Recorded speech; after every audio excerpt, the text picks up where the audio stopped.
Okay, for this video I am going to show you how to make a wire wrap ring, and to do this you're going to need some sort of wire. This is plastic coated. You can get it at Michael's or online, and if you're really savvy, save your coupons because it is expensive. You're going to need some sort of a bead, so here I'm just going to be using a plastic one, just kind of a nice pink color. You'll need your ring mandrel, which here shows you all the different sizes. This will be used to size your ring and get it a nice circular shape. You're going to need a little pair of pliers. I'm just using a little pair of jewelry ones. And if you have them, you'll need a pair of wire snips. What makes them different is that they have a nice flat back, as you can probably see here, and then they're nice and angled. When you look at the tip of them. So those will help you to get a nice clean cut. So the first thing you're going to want to do is snip the wire. Now I have a piece here that is about, I would say, just over a foot long. I like to get it a little bit longer because if you don't and you need a little more, you can always cut some off, but you can't add it on. Okay, so your next step is that you're going to take your bead, just like this, and you are going to slide it on to your wire. Now once you have it, you are going to want to take your ring mandrel and you're going to want to find the size that you're making. If you're making a size 7, I always suggest you go a little bit bigger because it'll shrink when you do the tightening. So here, if I want to make a 7, I'm going to place it on the 8. So just a little bit higher there, just so I have a size 7 when I'm done. Now what you're going to want to do is you're going to want to wrap this around probably at least twice.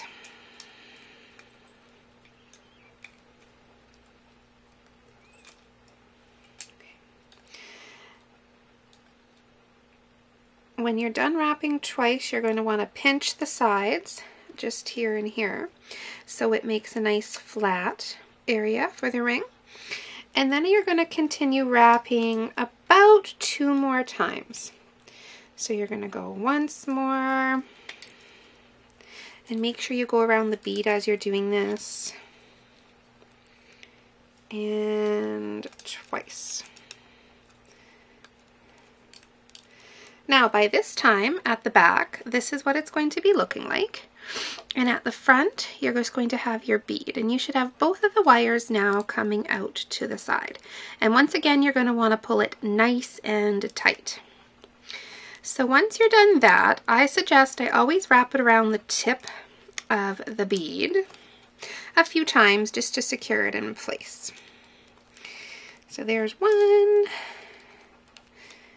and there's 2. So all I did there was I wrapped it around this way once and then this way once, just to make sure you have enough. Now you'll want to really make sure that's snug on there, so give it a good press down and then you can take it off the mandrel. So what you'll be left with so far is something like this. Now to secure your ring, you're going to want to take your wire and put it through the inside and give it a nice tug. And you're going to do this for both sides. Okay, so you're probably going to do this 3 or 4 times, and what it's going to do is secure it and make it nice and tight. Which for me, I think it just makes sure that your wires won't unravel and they'll stay in place. So there we go. I'm just going to give 1 more time on this to make it 3. So now you'll see that just in this area here, you've got your little bends. So you're going to trim off the excess now because you won't need that at the end. So at the back, you can see that where you've wrapped, it's gone around your bead. You've got your ring hole there, and now you've got these little wires that we're going to trim off.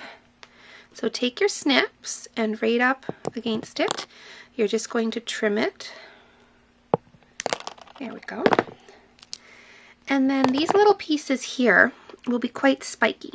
So what you'll want to do is take your little pliers and just press them down. This will make sure that no one's going to get little pricklies in their finger and just keep it even more secure than it was when you snipped it off. Okay, so now that's kind of what you have. And when you put it on your finger, sorry, you have a nice ring. Now this one, just made out of a plastic bead. I have other ones that I've made as well out of stones I can show you, but that's just one example of how you can make an easy, funky ring. Here are just a few more examples just to show you of some of the things you can make. I've also used little buttons before, so you can use them and just fasten them the same way to make your rings. I've also used these ones are buttons as well, and they're kind of a cute little sparkly one in some sense.